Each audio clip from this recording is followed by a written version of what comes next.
Okay guys, I'm going to go ahead and show you how to set up a Excel spreadsheet to calculate the cost of materials for a concrete slab. Obviously it's a relatively small slab, just doing it for a shed, but you're going to be able to see the Excel skills involved. So I'm going to have concrete size.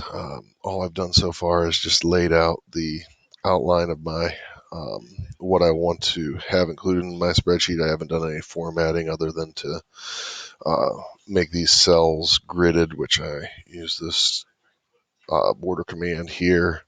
So I'll go ahead and go from there. You'll have to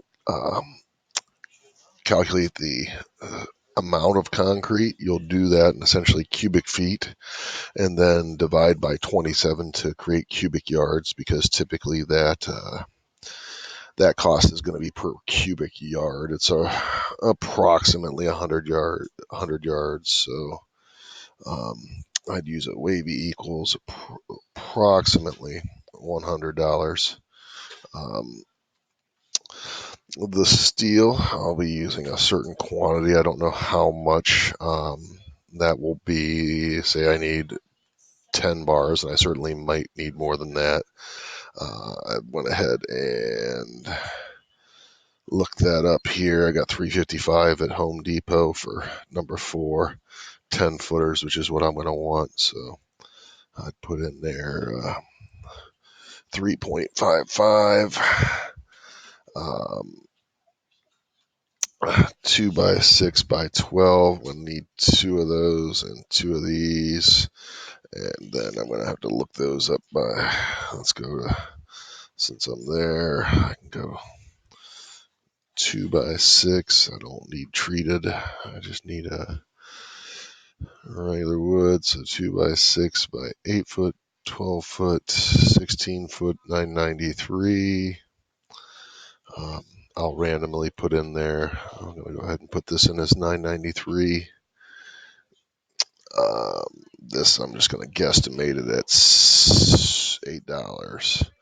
Again, you'll have to put in exact numbers. Now, looking to go ahead and have it do my calculations for me, the first thing I'm going to have to do is I'm going to have to, in order to use these in calculations, I'm going to have to format these cells as numbers. So this will be a number. I'll go over here to, let's see, I'll right click on it. How about that? And look there, format cells, and I'll make that a number. And hit OK. This I want to calculate as, or I want to format as a currency.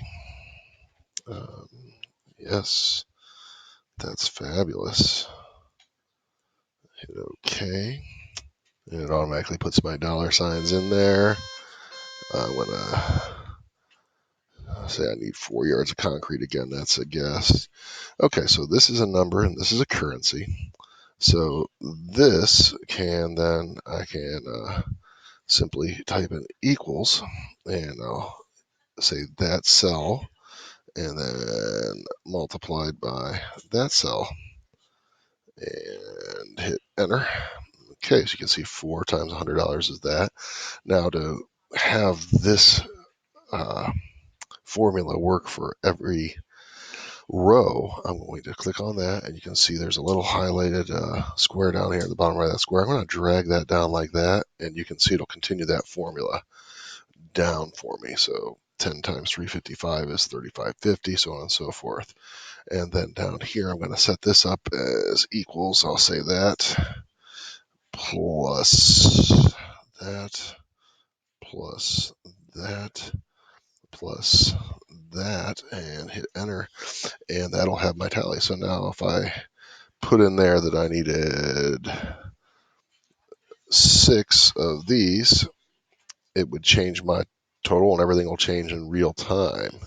So that's the advantage of doing that, especially in a complicated project, obviously.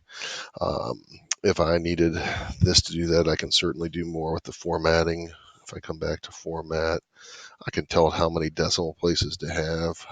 Assuming I'm going to use whole quantities, I could hit OK and just pretty it up. But learning to use a spreadsheet and set it up for, especially for complex things, it's a huge advantage, and I highly recommend you get just a little bit of spreadsheet skills as you go through here. Also, label things neatly so that it makes sense if another person comes in who's not familiar with what you're doing.